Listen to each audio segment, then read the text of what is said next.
Welcome to the Million Vegan Grandmothers podcast. And today I am so honored to have Nish Dubashia. Is that correct? That is correct. Thank you. Yes. And I had the honor of meeting Nish at Humanity Rising, one of the talks that you were given and that you were giving. And I was really moved by a lot of what you said, but mostly your presence. You have a very solid presence in the world. And you were sharing that you had a conversation with David Bohm, and you wrote a little conversation book on that called The Unity of Everything, which my partner Paul and I read.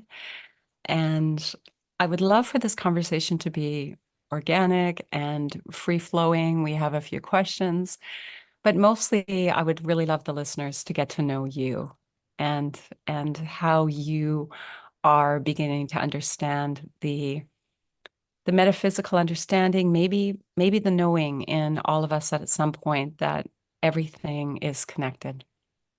Thank you for being here. Well, thank you very much. And yeah, thank you very much for inviting me and giving me the opportunity to speak to you both. Um, so I could say a little bit about myself first. So I'm a mathematician by training.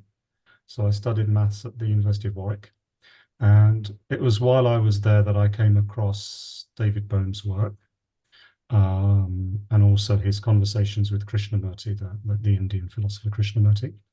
And I also got very much interested in Eastern mystical thinking at that point as well, which overlapped quite a bit with what David Bohm was talking about. And one of the things that really motivated me in those early years was looking at all these different philosophies and religions and traditions, Western as well. Is there something really core that they all have in common? That's what really drove me to sort of obsessively study these traditions for several years. And I ended up with a model that I call the diamond model, which I presented on Humanity Rising a few weeks ago. And I very audaciously wrote a paper on that and sent it to David Bohm. I was 24, so that's very presumptuous to do that, fully expecting never to hear from him again.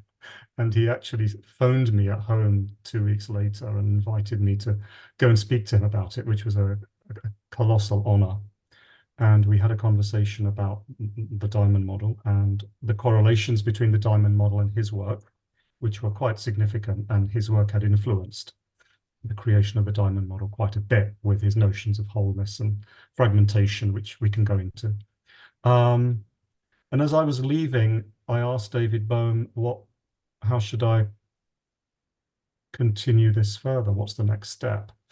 Expecting him to give me all these pointers to intellectual work. And what he said is, well, the next step is to actually put it into practice, to actually live it, not just think about it. So that's kind of what's driven me my whole life since then. I was in my 20s, I'm in my 50s now. So that's kind of driven me my whole life, which is understand it as best as we can with the conceptual mind, even given the limitations of the conceptual mind, but also see if we can put it into practice in our own life and in our own realization. And that's led gradually to a career in speaking and writing and teaching, which I'm very honored to do. Beautiful. So when you speak, what do you speak about? What do people want to learn about these days? What do they Yeah, want to understand deeper? that's a great question. I think what I speak about sort of falls into three main categories. There's development. So I wasn't that aware of it when I met David Bohm, but I gradually became aware of the fact that human beings seem to develop through stages as we grow older. And that led me to study various stage theories such as Piaget and Robert Keegan, spirodynamics, Terry O'Fallon, Suzanne Cook-Reuter, various developmental models. And that became critical to my work because it made so much sense of why there's so much conflict in the world. Why is it people can't just get on? Why do we have these culture wars between traditional views and modern views and postmodern views and so on? Why do people hold views that just seem crazy to us and we to them? And the best explanation I came up with was stage theory. We develop through these different stages. And as we're developing, there seems to be this movement towards greater wholeness. The more, and I use the word tentatively, the more highly developed we are, the greater number of perspectives we can embody and enfold, and the closer we move towards this limit, which we never perfectly reach, but this limit of wholeness that we're all kind of evolving towards. So this added an extra dimension to my work with wholeness and multiplicity and fragmentation that I was doing from my reading of David Bohm, that actually there's a structure to this. We're actually evolving through stages.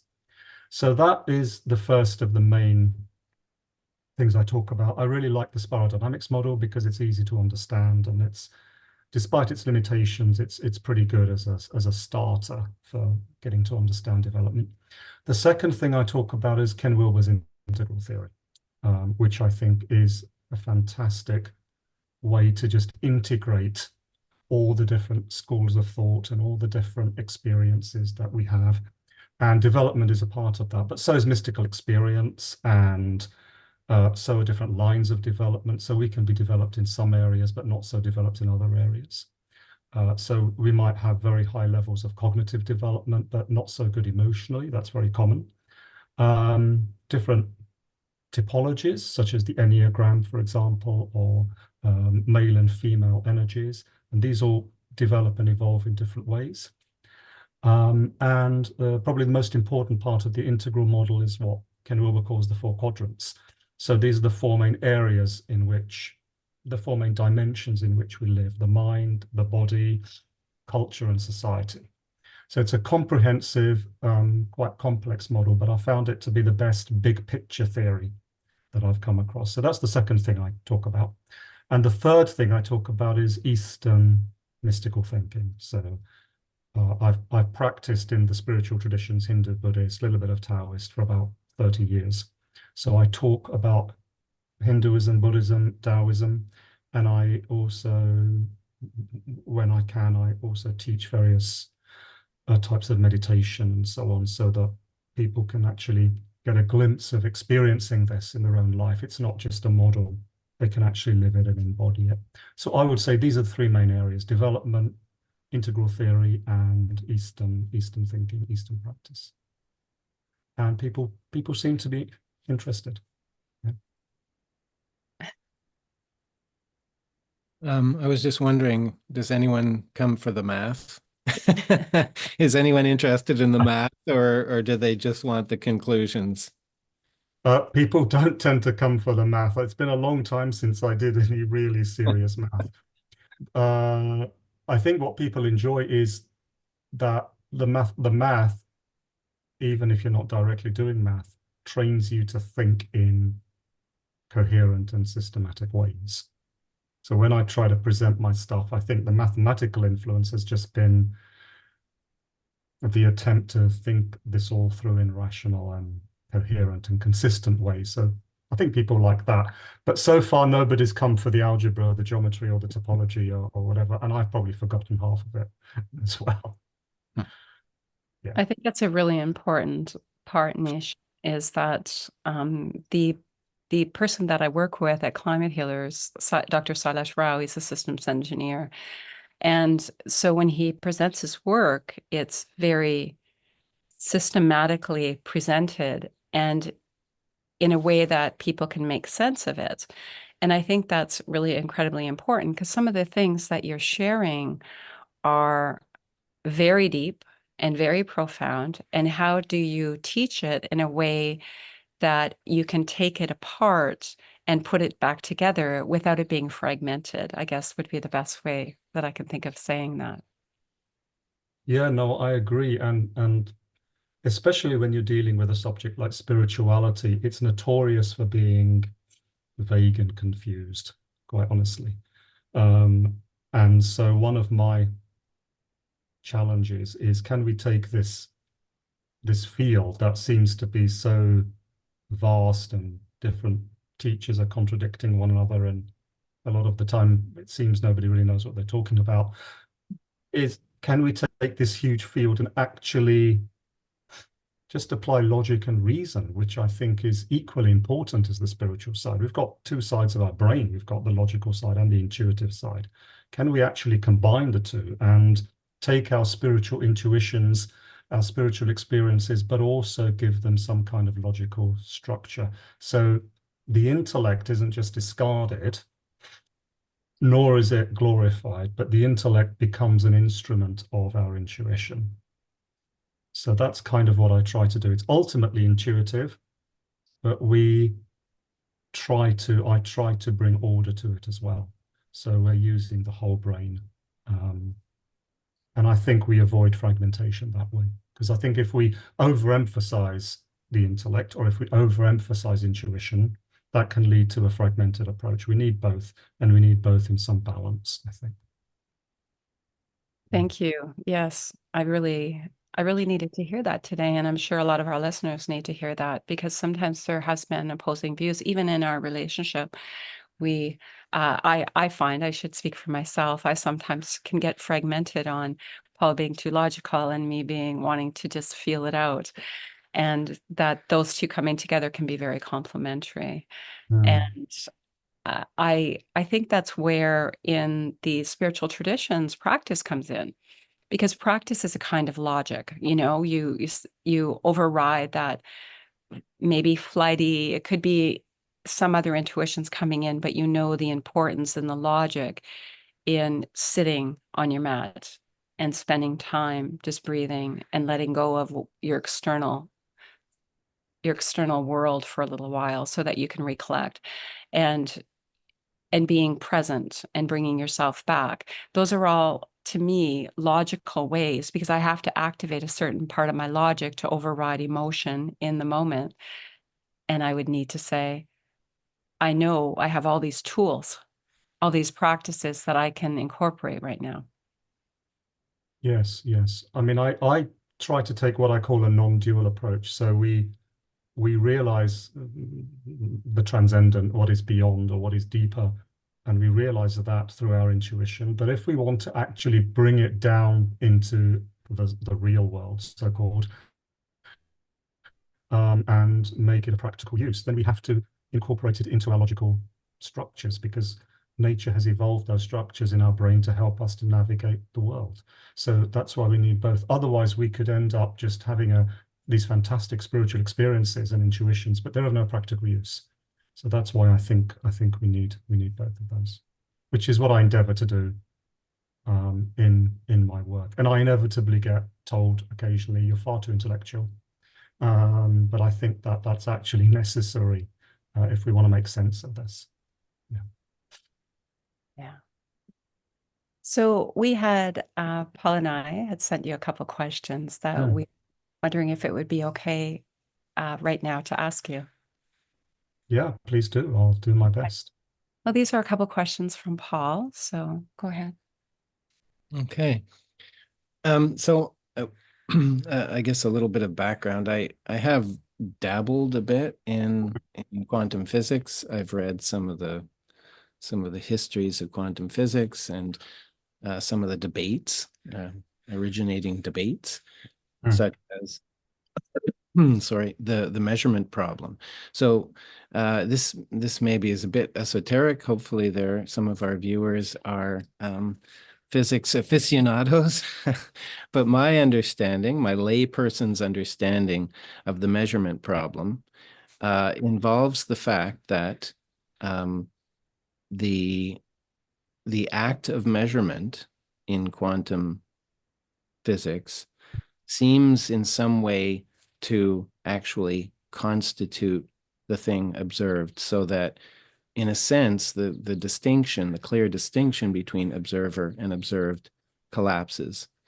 And that seems to be, that blurring of that distinction seems to be central to Bohm's theory about, this unified field. It's obviously central to what you've written about. And so when I met Tami, I was interested in the fact that Bohm seemed to have taken this problem that was my original understanding, seemed to have taken this measurement problem and really drawn a lot of very interesting conclusions from it.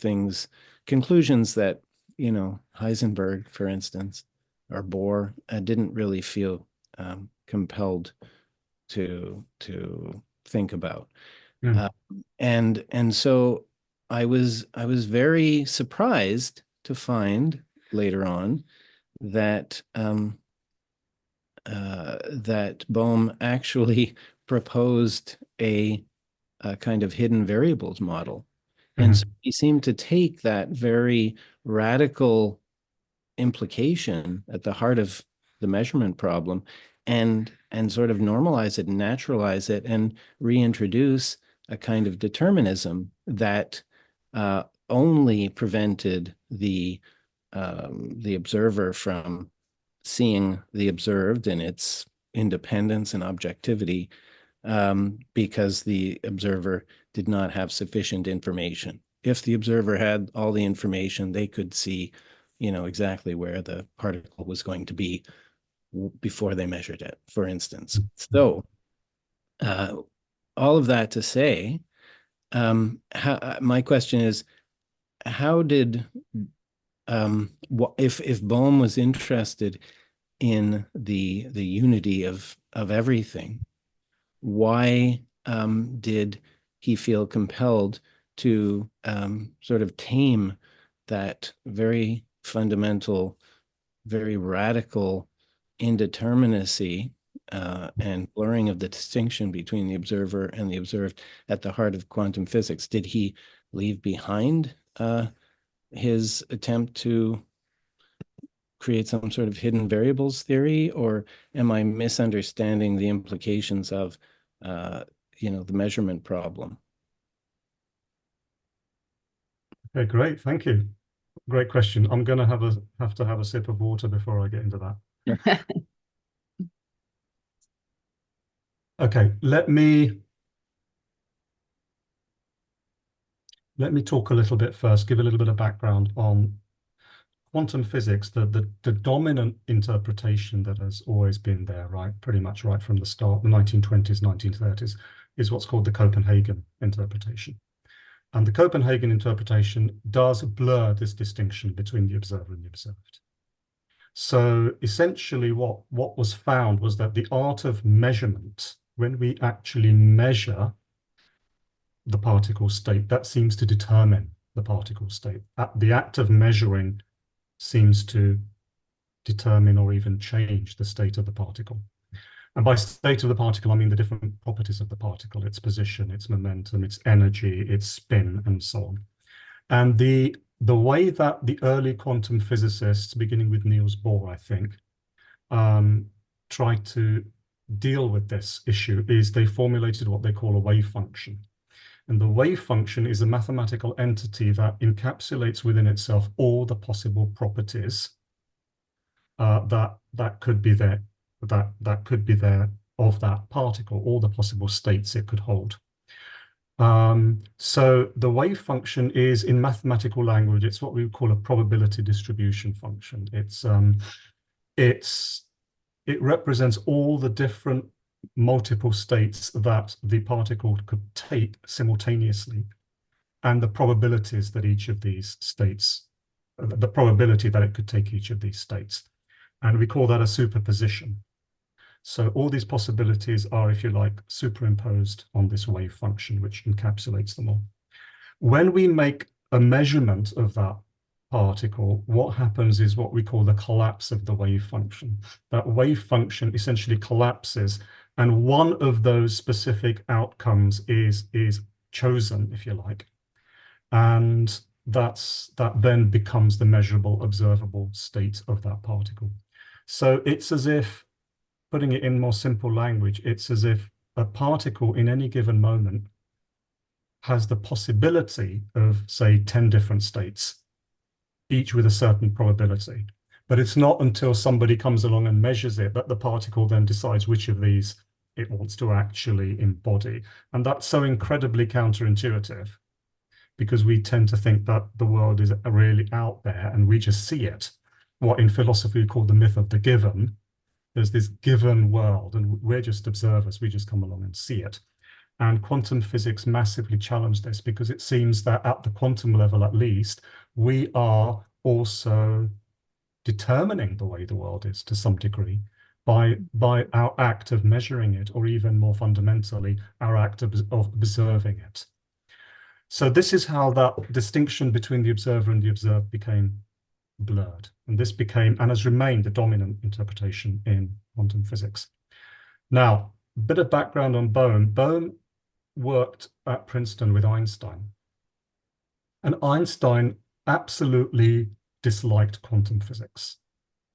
His famous statement was, "God does not play dice with the universe," which is effectively what quantum physics is suggesting here. You know, you've got a dice with 6 outcomes. Somebody comes along, throws the dice, number 4, that's the way the particle is. Now, Einstein didn't want any of that. And I think that rubbed off on Bohm, because Bohm was very Einsteinian in his early years. So Bohm objected to this Copenhagen interpretation, I think, for 2 main reasons. Firstly, he believed that science has to be objective. It has to be dealing with an objective reality. And if reality in some sense is dependent on the act of observation, then we are contradicting, to some degree, that objective nature of science. And the second objection Bohm had was that this Copenhagen interpretation was incomplete, because he believed there had to be a deeper hidden reality that it wasn't seeing or acknowledging, that contained within it the deterministic processes that would actually lead to the outcome. So he was a determinist. He didn't want, in a way, if the observer influences the outcome, we've almost got a kind of free will situation here with particles. It's as if the particles have their own mind and they're determining what they want to do. And Bohm and Einstein were very much deterministic in their approach. And Bohm, as a student of Einstein, I think in his early years, very much inherited that. And this led to him developing what he called the pilot wave theory. Now, this was developed in 1952, so this is still early Bohm. And I think this is the key to understanding this contradiction in Bohm. It's his ideas about wholeness and the implicate order were developed later in the 70s and 80s. And I think he'd massively modified his views or developed his views at that point. And what I'll come to suggest is that we can use a model like spiral dynamics to actually model Bohm's evolution in this regard. So early Bohm, pilot wave theory, 1952. And what the pilot wave theory said is that there is a strict separation between the observer and the observed. And the particle has a definite state, whether it's being observed or not. Objective, that's the whole point of objective. Even if all human beings died tomorrow, it doesn't matter, that there is a definite state.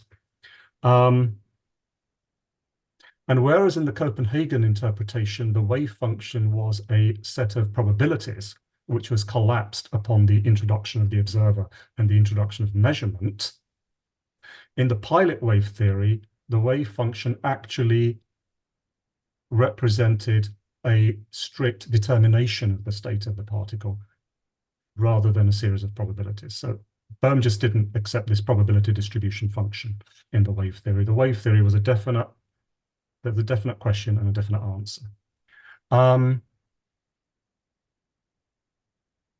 This, of course, leads to the problem of how to explain non-locality, because you've got the problem of non-locality. So you've got particles, you know, billions of millions of light years away from each other, but they are still influencing each other in a way that couldn't be some kind of actual physical influence in the timescales we've got. So this led to the development in the Copenhagen theory of the concept of entanglement. So we have what they call a quantum entanglement. So 2 particles that have had contact at some point become permanently entangled with one another in a quantum way. So already in the Copenhagen interpretation, you're already starting to move towards the idea of describing the entire quantum system as a whole, because it's inherently non-local due to this quantum entanglement. In the pilot wave theory was less holistic than the Copenhagen theory. in its initial formulation. So the wave function was seen as a real physical field that extended across all of space. And because of that, it could affect states of all particles everywhere, even instantaneously. But this was not because of entanglement in quite the same way as the Copenhagen interpretation. This is because you have this extended field. So we're still holding to something that can fit within a deterministic framework here. Even though in its own way, that's still moving a tiny bit towards wholeness, as was Einstein's relativity theory. So let me now switch to spiral dynamics and the theory of human development and show how we see a development in Bohm and quantum physics as a whole from Bohm and Einstein's determinism to the Copenhagen interconnectedness and relativism, and then finally to Bohm's implicate order, which was later in the 1970s and 80s. Oops, almost dropped my light there. We can actually see a development that correlates with adult development stages in spiral dynamics. So we just need to look at 3 stages in spiral dynamics, 3 stages of adult development, which in the spiral dynamics model we call orange, green, and yellow. So the orange-green, this is the modern, rational, scientific stage of human development. This is where there is an objective world. We can see the objective world using a third-person perspective, and we can draw conclusions from that rationally, empirically. The pilot wave theory fits quite nicely into the orange stage of human development. It's modern scientific thinking. It's deterministic. We have an objective reality. It's clear what is happening. It's predictable. We can make predictions, which you can't with the Copenhagen interpretation, only probabilistic predictions. It's rational. It's a rational framework. In contrast to that, the Copenhagen interpretation of Niels Bohr was very green, which is the next stage after orange. Now, green is what we could call the postmodern stage of human development. Here, knowledge is relativistic. It's pluralistic. We see the interconnection of different systems. And most importantly, we start to see that the observer can influence the way that we register or perceive the observed. That comes on board at the green stage. So the Copenhagen interpretation, it's holistic. We see a deep interconnection between the observer and the observed. The subject plays a role in how the object shows itself up, which it doesn't at orange at all. We have the interconnectedness of the entire quantum system due to the principle of quantum entanglement. And we maintain a certain mystery and uncertainty about it all. We haven't got it all nailed down like we do at orange. And that ties in quite well with the postmodern openness to multiple perspectives. This freedom from the need to explain and pin everything down, which orange does in its deterministic view. Now, in the 1970s and 1980s, Bohm developed a far more sophisticated theory than the pilot wave theory, which was the implicate order theory, which is what he's become most well known for. And I think this represents the next stage after green, which is the yellow stage or the integral stage. This is the stage that correlates with what Ken Wilber's talking about, for example. The yellow stage, it aims to integrate all points of view that have emerged so far. It sees different points of views as different systems that interact with one another. And it's holistic in the same way that green is, but it's a more radical holism because it's a holism that includes within itself reductionism as a subset of itself. Now, the implicate order of David Bohm, I think, matches this quite nicely because in the implicate order theory, what David Bohm is saying is that all parts, all particles, everything that exists in the manifest world, it's all enfolded in a deeper underlying reality that he calls the implicate order. So you have this underlying unity, this underlying wholeness, the implicate order, and that manifests as this explicate order that we see. The explicate order emerges out of this implicate order. And the explicate order then enfolds back into the implicate order. And the implication of this is that every part is part of a deeper whole, and the whole is in each part, even though it's not obvious how it's in each part. We can't see that, but it is enfolded in each part. The reason I say this corresponds to the yellow stage of development is because yellow sees beyond the surface. So it's at yellow that we're going to start to see the underlying wholeness, which is not manifest. And yellow is able to understand deeper systems, like the deeper system of the implicate order, which is beyond observable phenomena, but out of which observable phenomena actually emerge. So in answer to your original question about David Bohm, I think the contradiction is resolved if we see Bohm's own thought as developmental. So pilot wave theory, deterministic, Copenhagen, postmodern, finally the implicate order theory is this yellow integrative theory. And I'll just finish by showing how I think both of the previous theories, which were the pilot wave theory and the Copenhagen theory, are subsets of the implicate order theory. So the implicate order theory transcends and includes these two earlier theories, which is the way evolution proceeds. Each level transcends and includes the previous stage. So if you take the implicate order theory, the implicate order, the explicate order, and the movement between them, which Bohm refers to as the hollow movement, the pilot wave theory was focusing only on the explicate order, really. It wasn't really even aware of an implicate order in the way the orange level of development isn't. And because of that, the explicate order was seen as deterministic, objective, and God doesn't play dice in the explicate order if that's all you see. The Copenhagen interpretation is again a subset of the implicate order theory because it incorporates the explicate order and it starts to see the implications of the implicate order, but without actually seeing the implicate order, because it can see this measurement issue, this observer-observed interconnection in the explicate order, but it doesn't really know why. The implicate order theory, where you have the implicate and the explicate, actually is able to encompass and explain both of those theories as, using Bohm's language, as relatively autonomous subtotalities within this big picture that Bohm supplies. So I think Bohm's own journey comes out in these theories. He went from determinism to having to embrace some of the conclusions from the Copenhagen to developing his own big theory, which explained and incorporated all of them. And I think we can see Bohm's own journey of development in that chronologically. Well, thank you for that answer. Yeah, that the idea that Bohm actually developed his own ideas, actually, to use a very Hegelian language, historically developed, it certainly does resolve that contradiction. If I may, I just have one quick little follow-up question, because you talk about the implicate order and the explicate order.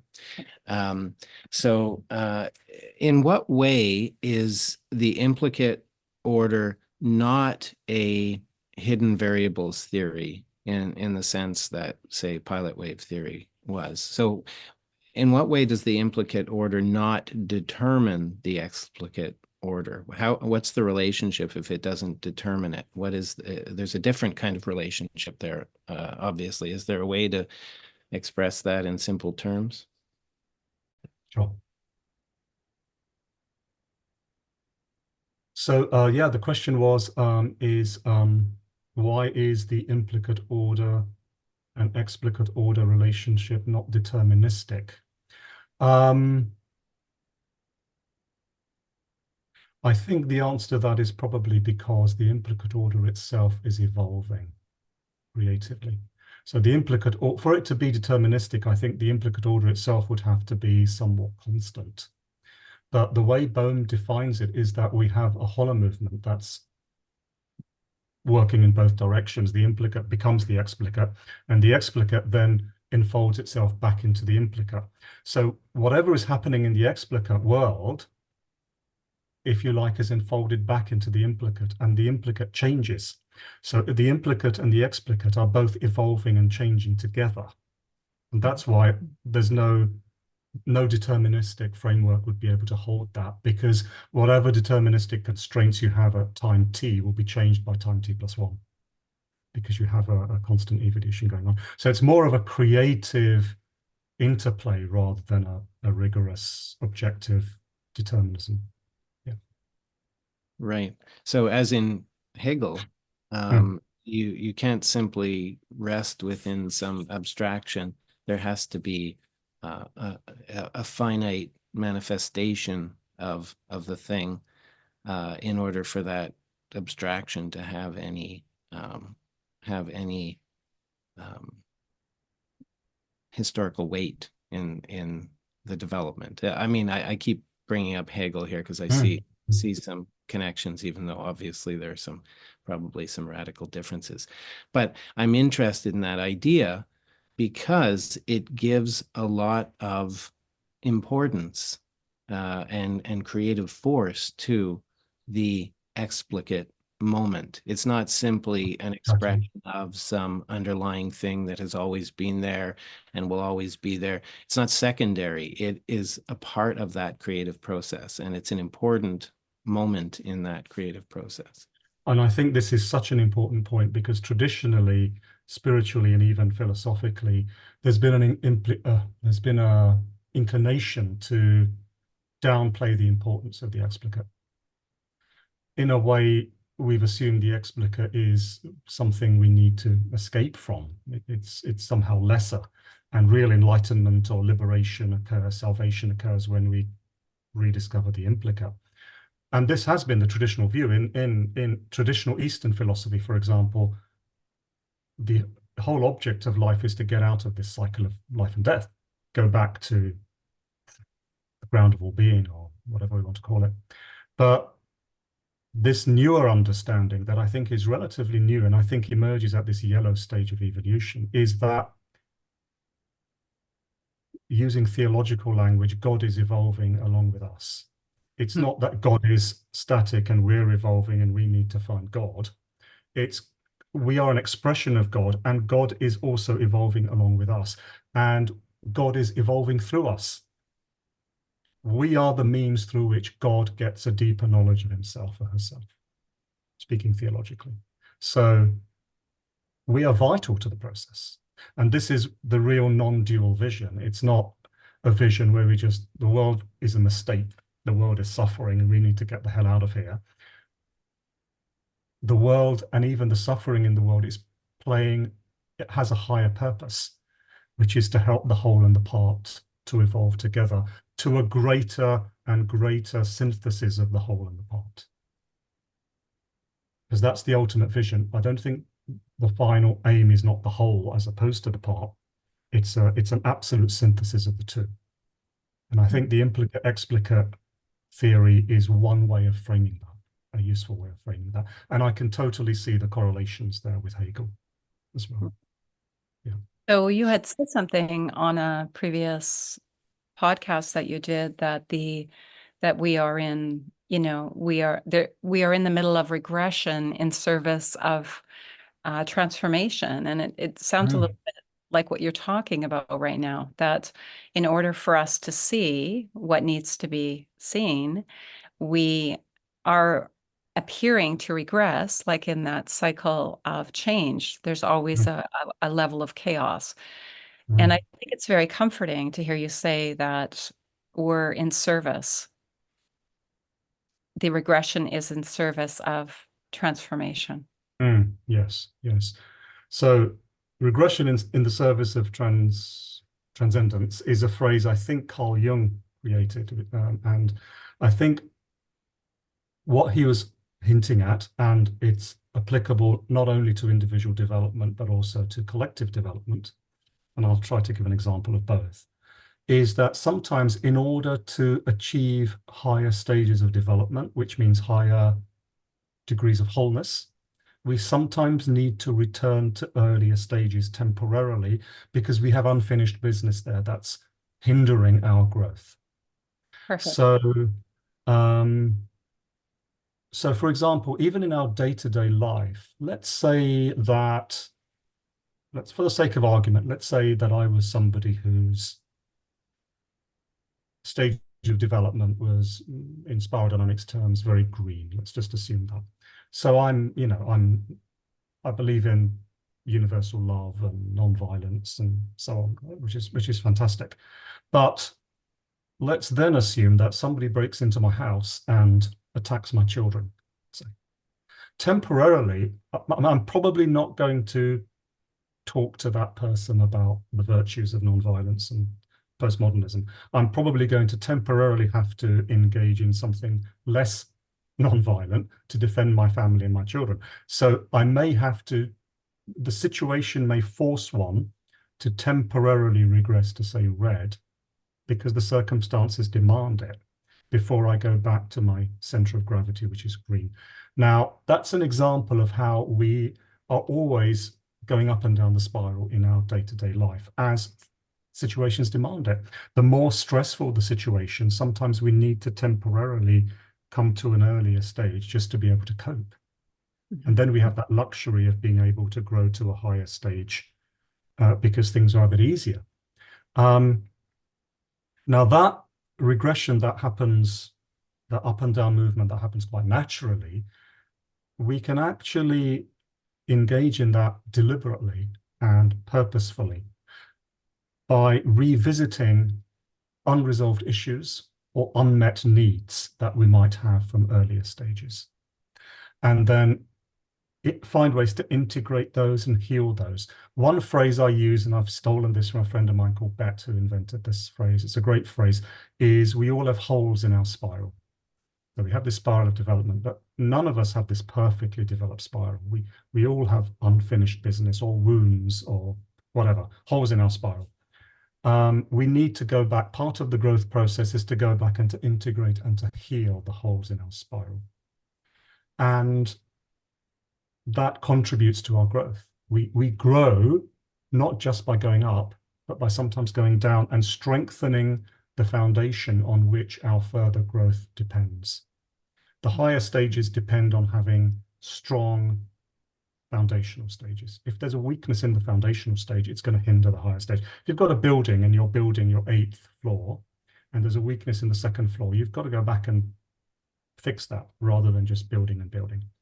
The other way to think of it is, let's say I'm standing on the edge of a building and I want to leap across like Spider-Man over to the building across the road, which is like 20 feet away. It's a lot more difficult just to stand still and leap over it.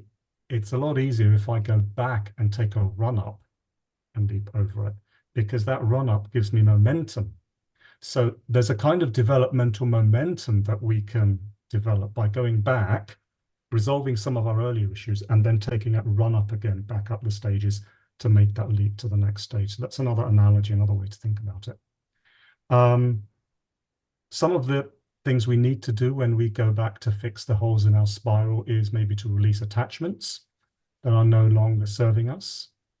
Too much attachment to people that are no longer part of our life, too much attachment to family, too much attachment to parents, grandparents, if we're really moving to very high stages of development, too much attachment to the religion of our birth, too much attachment to our country, as opposed to thinking about the whole world. And by going back and releasing some of these attachments, we can gain insights into how those attachments were holding us back. And we can transcend the limitations represented by some of those earlier attachments. And since the dynamic of development is transcend and include, transcend and include, transcend and include, we have to keep going back to make sure we're including everything. Because if we don't, what's going to happen, what could happen, is we have shadow material there. And if we have shadow material there, that's going to mean we're projecting that shadow onto others, onto situations. That's going to hinder our clean growth. We might grow up, but we're not cleaning up. We've got to grow up and also clean up as well.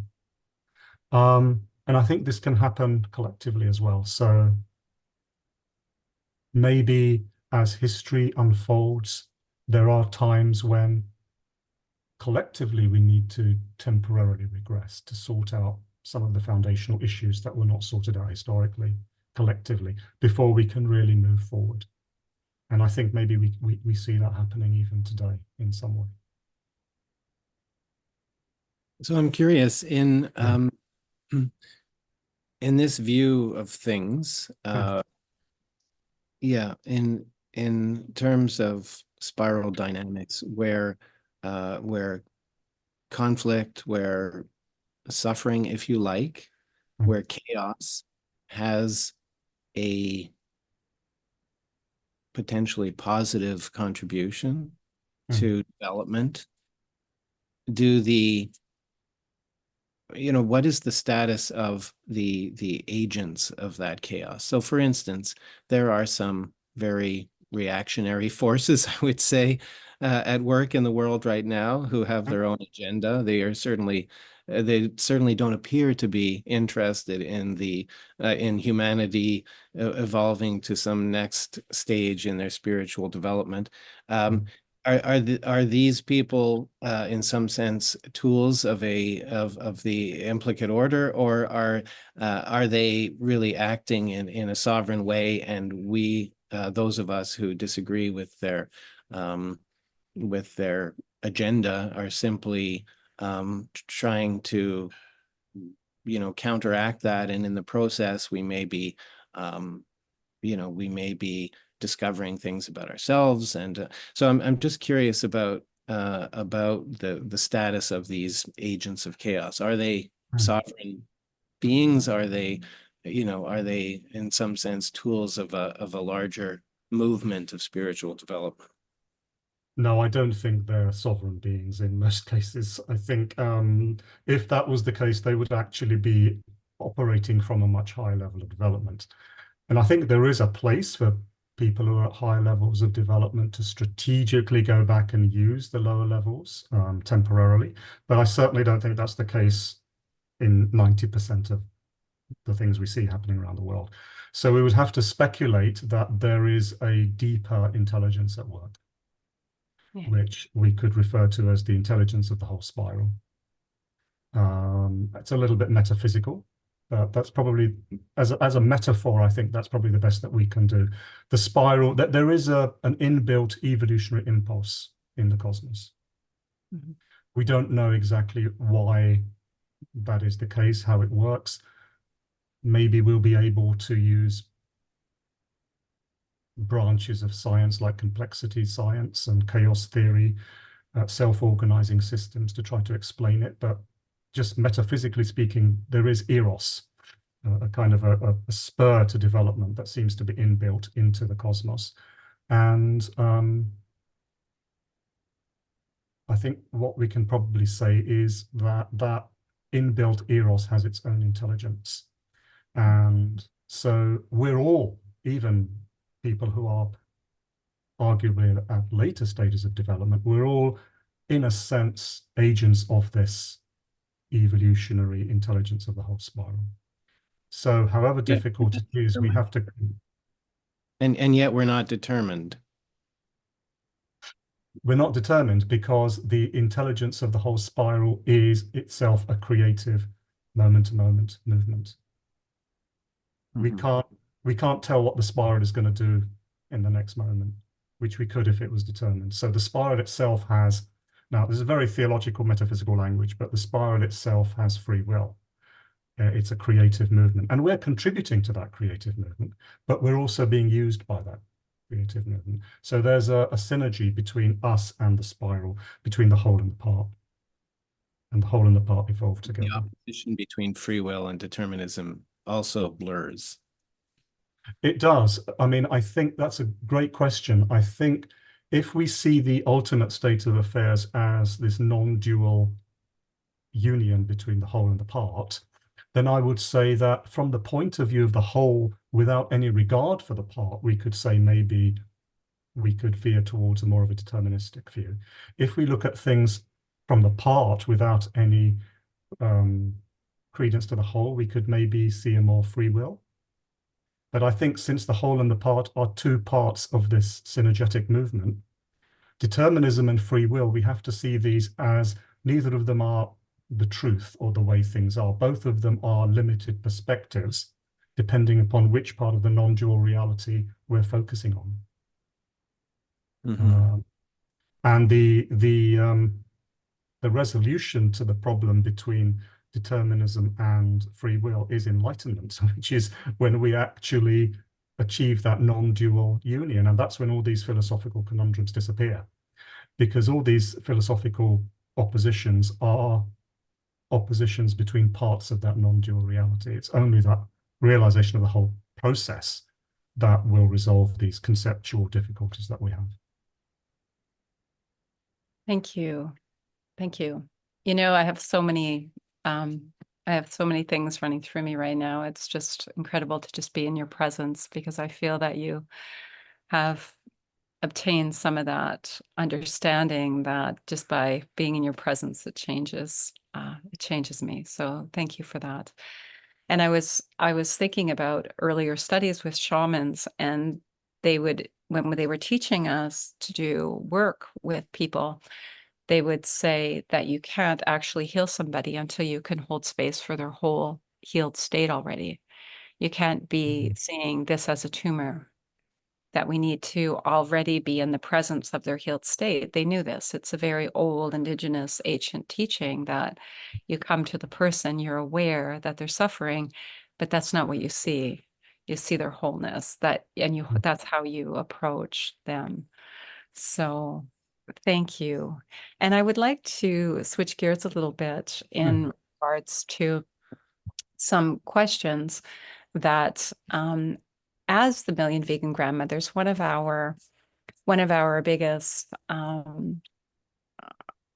understandings, our greatest understandings in going forward is we need to change the way we interact with all living beings, including the planet.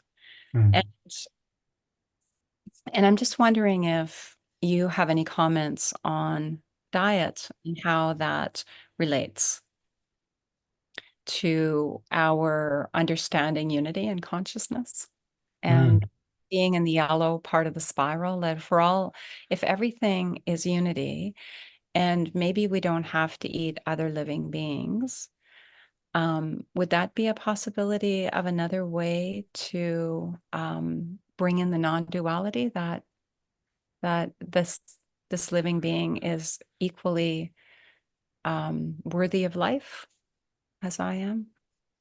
Yeah, that's a great question. Thank you. So as we develop through the spiral, as we move to later or higher stages of development, one of the critical things that happens is that our circle of care expands. In other words, who we care for and who we don't care for changes. And basically, as we evolve, we care for more and more and more of the universe.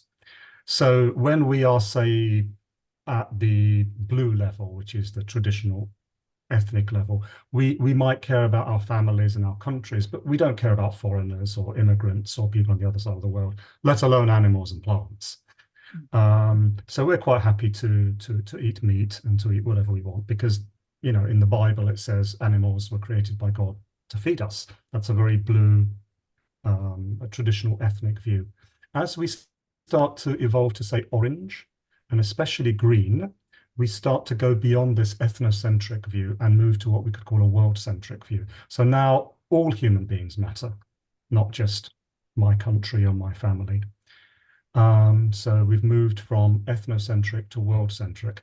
And then when we move to sort of yellow and even turquoise, we've extended that to, say, cosmocentric. And that would start to include animals and plants, and if such entities exist, even entities from other planets or entities in other dimensions. So certainly that would be reflected in our diet. We wouldn't be able to harm and eat entities or living beings or sentient beings that are within our circle of care, that are within our circle of compassion, who we extend compassion to. So I would say by the time we're green, we're probably almost certainly going to be looking at vegetarianism. I think healthy green is going to find it difficult to eat meat. because animals have come into our circle of care. By the time we move to yellow, it's going to probably be vegan at least, because our circle of care has extended even further. What happens beyond that, I think, is still speculative at the moment. There are certainly mystical traditions in India and China that talk about being able to subsist even without having to ingest anything that we would currently regard as sources of food, even just on air or on water. So we could speculate that there will be future levels of development when we're able to even contemplate living in that way. But on the evidence so far, I would say yellow vegan is probably a strong correlation that we can see at the cutting edge of development at the moment. The basic principle is, as we evolve, we care for more and more of the universe, and we can't cause, so who we can cause harm to becomes less and less and less. Who we extend non-violence to becomes more and more and more. And the underlying rationale for this is that as we grow in our appreciation of wholeness, we start to realize that when we're harming others, including animals and even plants, we're actually harming different aspects of ourselves, because other sentient beings are part of our own distal self. They're not really separate from us. And when we get that deep insight, it's a lot more difficult to go and have a steak. It's just going to be very, very difficult, because you've evolved to a stage where you have a deeper understanding of what it is that you're actually doing. Yeah. Thank you. Where do you see us on that spiral of bringing consciousness onto our plates? Well, I think there's large segments of the population across the spectrum. So I think the majority of people would be around sort of blue stroke orange. And then as we move to green, yellow, turquoise, we're moving to smaller and smaller segments of the population. But the center of gravity is always increasing. So 10 years from now, we'll probably see a far greater number of, if evolution continues in this way, and putting aside the possibility of regression in the service of transcendence from time to time. 10 years from now, 20 years from now, we'll probably see a much higher percentage of people at the vegetarian, vegan stage than we do now, because the center of gravity is always moving up. And the good thing is evolution is speeding up, the evidence shows. So whereas we were at blue for 3,000 years, we were only at orange for about 300 years. And we've only been at green for about 30 years. So eventually we may reach a stage, projecting that forward, where we're moving through a stage every year, just the way the evolution is speeding up. So that's very hopeful. If we can get past these current I'm feeling regressions. that a lot with my friends and my communities, where we're saying that we, something that's been really hard to transcend, a behavior, a way of coping, feels like can clear in a very short period of time. The awareness of it seems to be able to lose a hold. And even if you regress a little bit, because you haven't completely integrated it, it's almost like that doesn't feel normal anymore. So bringing, the whole to the personal, that's what I'm hearing a lot of. And so I love the way you explained spiral dynamics, because there is a need for regression, and to not judge that, whether you're in a relationship, whether you're in a family unit. It's not to judge the regression, because you're going back to visit something to potentially heal it and bring it forward. But the vision of that seems clear now. So it doesn't seem like it has such a strong hold. And that's what I'm finding people saying over and over again, this ability to be able to see it and not have it hold on very long. Once you see it, it changes it. It changes that particle to a wave. Yeah, no, that's a really important point. I mean, I think one of the great characteristics of yellow, and one of the big differences between green and yellow, is that yellow can look back down the spiral without judgment, because you don't you don't judge a 2-month-old baby for not being able to walk. You don't judge a 5-year-old child for not understanding quantum physics. People are doing the best they can at the developmental age that they're at. And that includes us.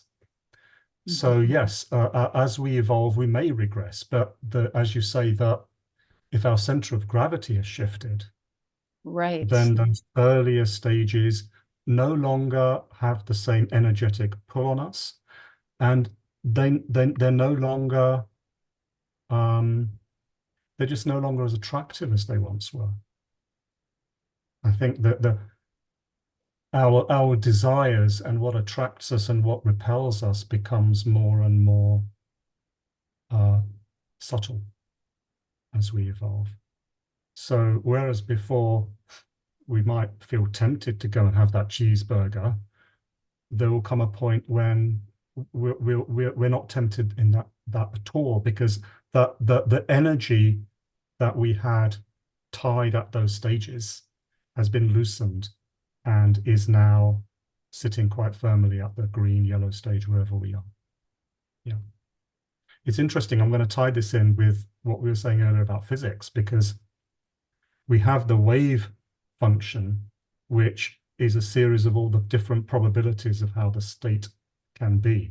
And when we take the measurement, the particle chooses which state it's going to be. One of the ideas I'm developing is that we can have a similar theory to explain human behavior in any given moment with a stage function. So instead of a wave function, we have a stage function.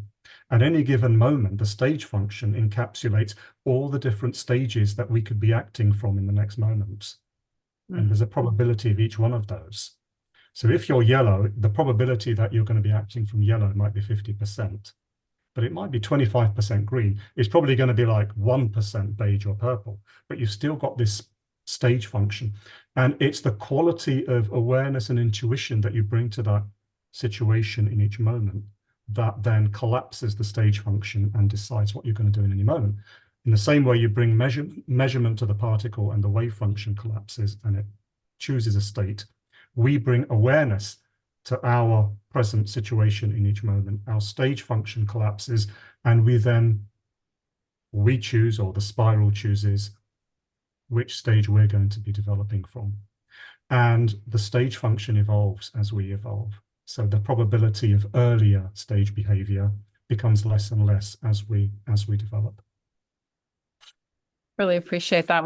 One of my teachers early on in my beginning of veganism was Dr. Will Tuttle. He wrote a book called The World Peace Diet. And I was at a workshop of his in California, and somebody said, "Oh, come on, Will, don't you sometimes just really want a cheeseburger?" And he said, "I want a cheeseburger as much as I feel like coming over there and gnawing on your arm." It's like, it's like, no, it's just absolutely not. But when you're still in that stage, it's easy to still see other people through your own eyes, especially if you haven't touched into yellow yet.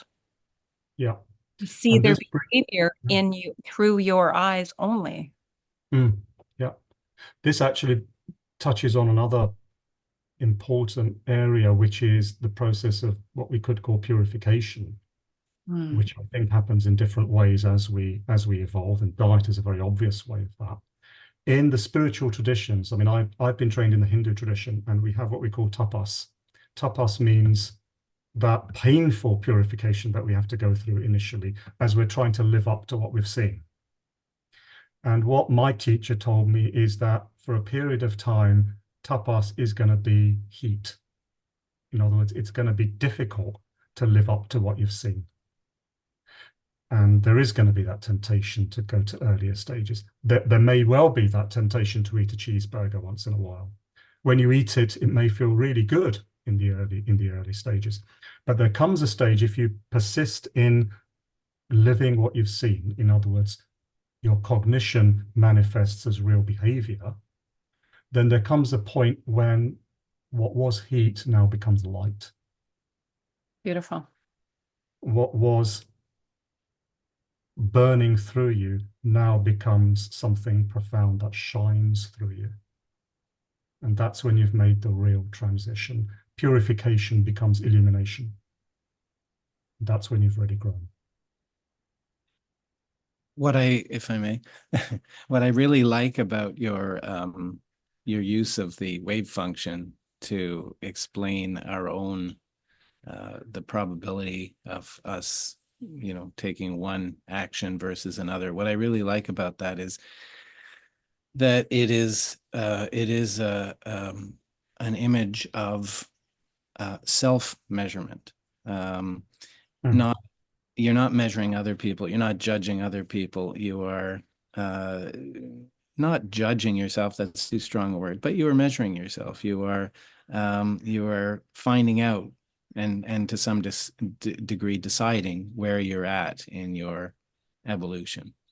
You're not concerning yourself with other people, where they're at and how much further below you they are. You're dealing with your own spiritual state, if you like. Yeah. Judging other people, in a sense, becomes meaningless, because the way we judge others is just a manifestation of what we already are. It's our own stuff that's coming out and being projected when we judge others anyway. So judgment of others is really judgment of self. So our only business really is our own purification and illumination, because that's the only help that we can give to the world. Anything else is coming from an unenlightened place. That's what we need. That doesn't mean we don't act. That doesn't mean we don't engage in social justice and so on. That's all extremely important. But the ground of all of that is not judging others. The ground of all of that is that too is part of my purification process.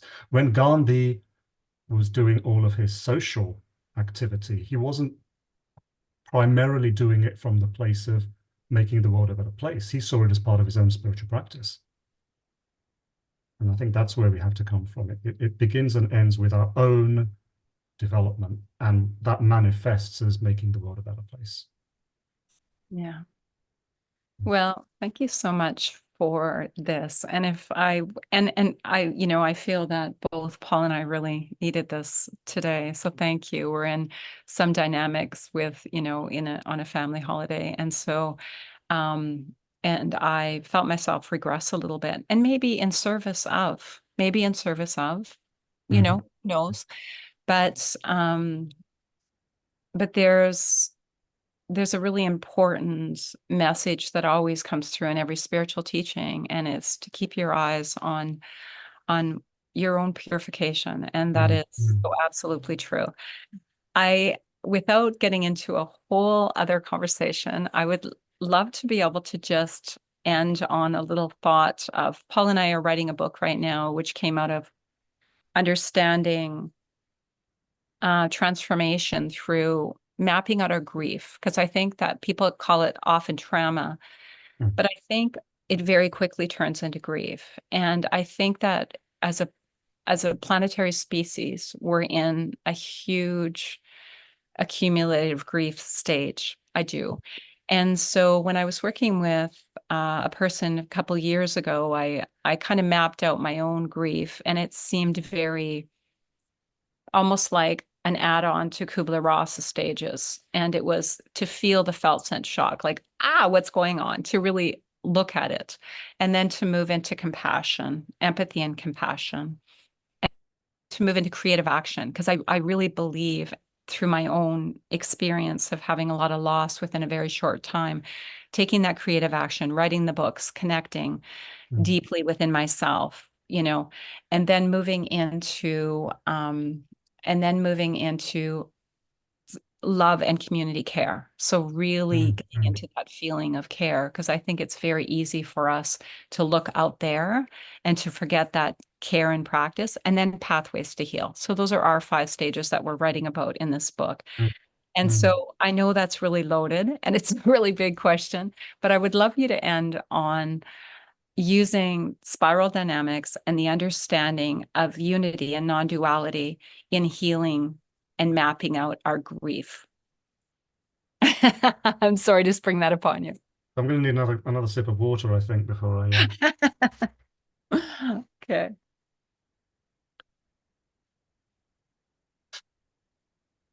So I think the general principle of which which I think would apply to what you're, this extremely important area you're talking about, is suffering simply, obviously there's suffering in the world and in our lives, individual, collective, is suffering simply a bad thing that we need to just avoid at all costs? Or is suffering at a deeper level, however counterintuitive this may actually seem when we're in the midst of it, and I speak as someone who's gone through a lot of it as well, is suffering merely a bad thing, or is suffering at its deepest level a gift that we've been given that we can transmute into something greater? And is that the reason why there is suffering? If we see things in terms of a bigger picture of seeing the individual and the collective together in development with each other, in partnership with the whole, the implicate and the explicate, take into account what we've already spoken about, regression in the service of transcendence, then my suggestion would be, and I've tried to do this in my own life as well, is that suffering is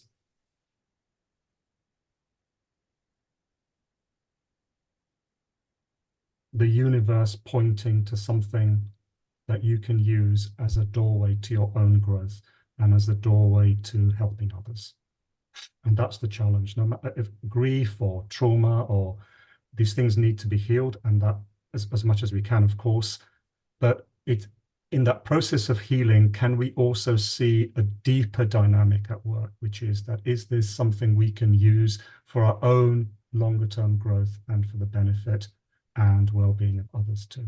And that's how we transmute suffering into something sacred. Thank you. Thank you for that. Thank you.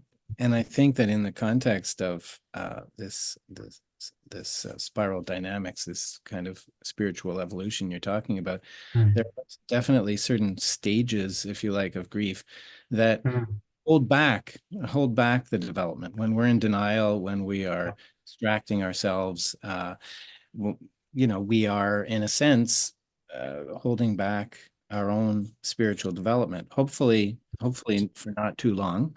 So it's interesting to lay those two ideas, to overlay them, because there is a sense in the way we talk about grief. There is a sense in which we are encouraging people to go into their grief, to experience it in order to transmute it, rather than hold back from it, rather than deny it, rather than get angry, avoid the pain.